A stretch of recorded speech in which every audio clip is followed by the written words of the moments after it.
ছোট ভাইজান, ও ছোট ভাইজান। আরে সাথী, তুই কেমন আছিস বোন? বেলাল মিয়া কেমন আছো? ভালো আছি। আরে ননদিনী আসছে, খবর কি? ভালো আছো? কেমন আছেন আপনি? জি বড় বাবু। ভালো থাকি কেমনে? আমার ভাইজান আমার না জানাতে এসে চলে আসছে, আমি কি ভালো থাকতে পারি?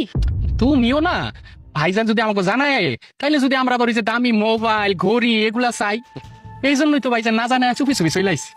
আরে আমি তো কাউরে জানাই আসি নাই, আমি তো ভাবছি সবাই সারপ্রাইজ দেবো। আর বেলাল মিয়া, তুমি কি কোনো কাজ কাম করো নাকি এখনো বেকারি বসে আছো? শুনলাম সাবার বিয়ের জন্য নাকি তুমি অনেক টাকা পয়সা আর সোনার গয়না নিয়ে আসছো। আরে আম বই তো, তুই দেখো নাই বড় ভাইজানের বিয়াতে বড় ভাবিরে গা ভর্তি স্বর্ণ দিছে, নিজের বউরে অনেক স্বর্ণ গয়না দিছে। হ্যাঁ, আবার ছোট বোনের বিয়ে হইতাছে, হেরাও দিতেছে, কারণ হেরা হইলো ভাইজানের আপন জন।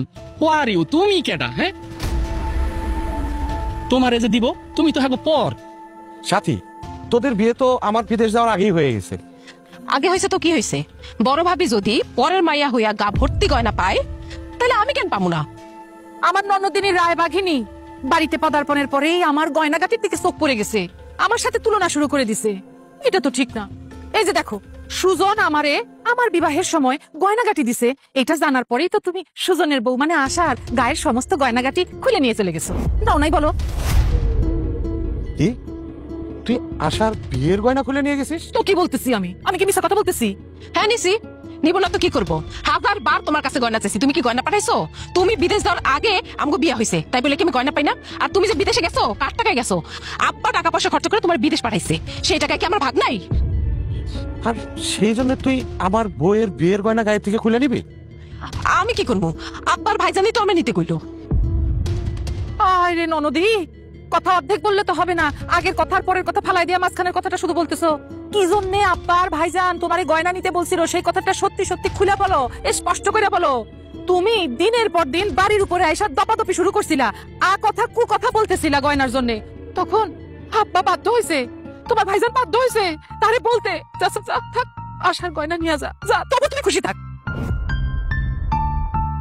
আশা, হ্যাঁ আশা, হ্যাঁ আসতেছি। এদিকে আসো। আরে সাথী, বেলাল ভাই, আপনারা কেমন আছেন?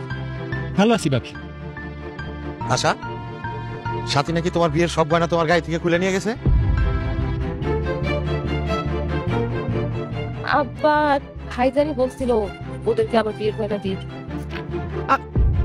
খালি আব্বার ভাইজান বলছে, আব্বার ভাইজান বলছে, এই একই কথা আসতেছে। আরে কেন বলছিল, কোন পরিস্থিতিতে বলছিল সেটা তো আমি তোমারে বুঝাই বলছি। কেমন তাছাড়া মানে আব্বা বলতেছিলেন যে এই বাড়ি তার, এই সহায় সম্পদ সব তার, তুমি বিদেশ যাওয়ার সময় সে মেলা টাকা খরচ কইরা তোমার বিদেশে পাঠাইছে, তাইলে তোমার সবকিছুর উপরে তো আব্বার অধিকার, ঠিক না?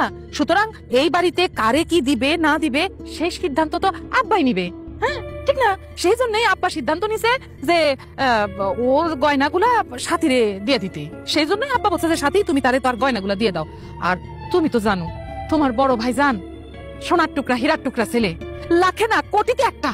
তোমার বড় ভাইজান সাত সরে ওরাও করে না, তোমাদের আব্বা যা বলে সেই কথা কোনো দিন ফেলে না, যেমনে বলে তেমনে সে শুনে। যদি আব্বা দিনের বলে রাইট, সেও বলে রাইট। সেই জন্য আব্বা যখন বলছে যে আশার গয়নাগুলো সাথীরে দিতে, তোমার ভাইজান চুপ, কিচ্ছু বলে নাই। তোমার ভাইজান বলছে আচ্ছা ঠিক আছে আব্বা, আপনি যা বলেন। ভাবি কিন্তু এটাকে 100% সত্য কথা কইছে। বড় ভাইজান আর যাই করুক আব্বার মুখের উপরে কথা বলে না। হ্যাঁ, না না না না, এই কাজ বড় ভাইজান কোনোদিনই করে না। ভালো ছেলে তো। আসো, ফ্যানের নিচে গিয়ে বসবা। শোনো, নাস্তা বানাও তাড়াতাড়ি, আগে শরবত দিও।